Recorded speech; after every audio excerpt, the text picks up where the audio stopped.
dibopong supporter, ditaruh juga di sini. Tak lihat mas saya bilang gitu. Seorang bocah laki-laki berinisial MA kini harus berpisah selama-lamanya dengan orang tuanya akibat tragedi di Stadion Kanjuruhan Malang, Jawa Timur.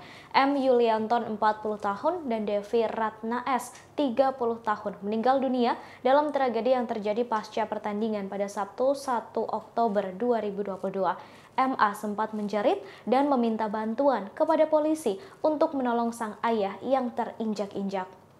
Cerita ini disampaikan oleh paman MA sekaligus kakak korban bernama Doni yang turut menonton laga Arema FC versus Persebaya.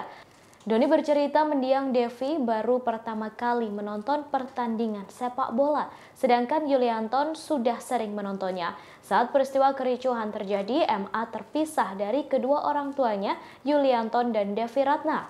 Yulianton diduga terjatuh dari tribun hingga mengalami sesak napas karena menghirup udara gas air mata. Saat ditemukan, Yulianton sudah dalam keadaan wajah membiru. Doni mengatakan MA sempat menjerit dan meminta bantuan polisi untuk menolong ayahnya yang terinjak-injak.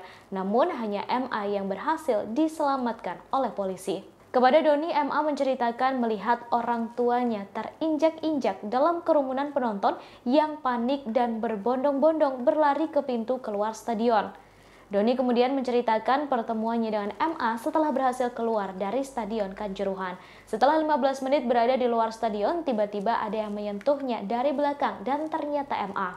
Doni mengaku kaget saat mendengar MA mengatakan kakak dan iparnya masih berada di dalam stadion.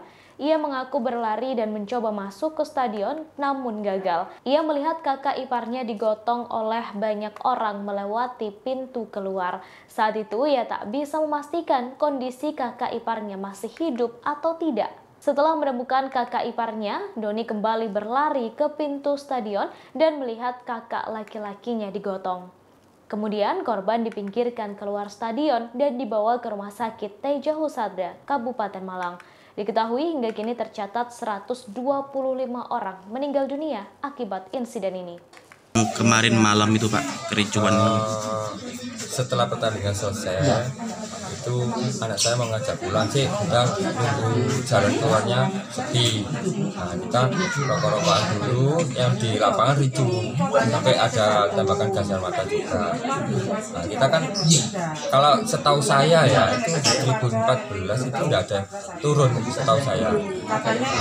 Terus lama-lama ditembaki juga sama aparat gas air mata, otomatis semburat keluar, desa-desaan, akhirnya banyak timbul korban itu, terutama kakak ipar saya juga. Itu jam berapa Pak untuk kericuannya sendiri Pak? Kurang lebih antara jam 10 setengah 11-an kurang lebihnya. Kalau menembakkan gas air mata ke tribun itu awalnya kenapa Pak? Nggak ada apa-apa, ya nggak ada apa-apa, nggak ada apa-apa. Di tribun saya, ya kalau perkalian di tribun biasanya copet, boret, biar mungkin anunya isunya apalah gitu loh, nggak ada apa-apa kalau saya. Makanya itu kok langsung ditembakin, itu yang kaget saya loh. Tribun tadi nggak mikir anak kecil atau ibu-ibu, mbak-mbak gitu. Tapi kalau dari tribun lain apa? Adakah yang turun ke lapangan? Ada, tribun lain ada. Awalnya dari tribun mana itu? Ya itu saya yang kurang tak paham aku lah, turunnya yang dari mananya itu kurang paham. Pokoknya ada yang keluar itu 2 atau 3 orang gitu. Kalau pasnya setelah itu bisa menemukan almarhum gimana? Ada yang gotong dari supporter lain, ada yang gotong. Saya lihat celananya, loh kok ini Mbak Ipar pun tak lihat, ternyata benar. Terus otomatis saya penasaran, suaminya tak lihat lagi, ada yang bopong, dibopong supporter, ditaruh juga di sini. Tak lihat mas saya bilang gitu, terus saya pindahin. Jadi hampir lebih di 1 jaman itu. Area stadion. Iya ya, di sebelahnya pintu keluar pintu 14 ya. Pintu 14. Stadion. Medis. Iya. Iya, medis. Di stadion dinyatakan sudah meninggal. Terus dibawa ke Teja Husada, katanya di Bisu. Bawanya pakai apa Pak? Pakai mobilnya tentara. Oh, tadi sudah masukkan ke truk tentara. Ya. Ini almarhum ini meninggal karena apa? Desa-desaan apa? Kemungkinan desa-desakan, jatuh, akhirnya ke injak mungkin ya kalau prediksi saya gitu, karena ada Injak-injak dari Bengkok. atas kan terdorong semua. ada merah di sini sama bibir ya. Lalu tiba di rumah duka sekitar jam berapa? Subuh tadi. Subuh tadi. Yang lama itu ya lama-lama juga ya, di stadion lama, di Teja juga lama. Lama. Katanya di visum. Visumnya gimana? Apa sudah Kata saya, tetangga saya tak suruh jaga. Saya tak tinggal ngecas hati kan. Nah, setelah itu balik, Mbak di visum mah, gak di visum, didata dijeleni mau ditempel jodoh itu tok. Wah larung ngono malah disusul mang aku yang itu 3 jam kurang lebih saya. 3 jam di Teja. Teja Usada. Ya, ini Ambulan datang itu masukkan kantong ya.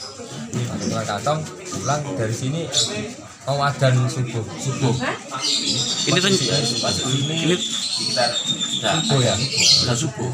ini rencana almarhum mau dimakamkan di mana, Pak? Di pemakaman Mergan. Ya, jam berapa, Pak? Jam 9:30-an. Tunggu yang gali selesai dulu itu. Nanti dari yang gali ngabari yang rumah. Keduanya akan dimakamkan di sebelahan atau seperti apa? Iya, sebelah. Lalu untuk kondisi si anaknya sendiri, Pak, itu gimana, Pak? Almarhum. Ada bengkap di matanya ya. Alfia ini. Oh, sempat terjatuh juga, Pak ya? Itu mungkin iya. Sempat jatuh. Yang nolong Pak Polisi kok. Yang nolong Pak Polisi. Berarti dia sendiri ya, Pak ya, yang maksudnya minta tolong ke polisi itu, Pak ya? Iya. Ya, iya bisa juga. Atau polisinya yang di luar waktu itu lihat ya, ada anak kecil yang langkah-langkah itu. Demikian informasi kali ini, terus saksikan kanal YouTube Tribun News untuk mendapatkan informasi terbaru lainnya. Terima kasih sudah nonton. Jangan lupa like, subscribe, dan share ya.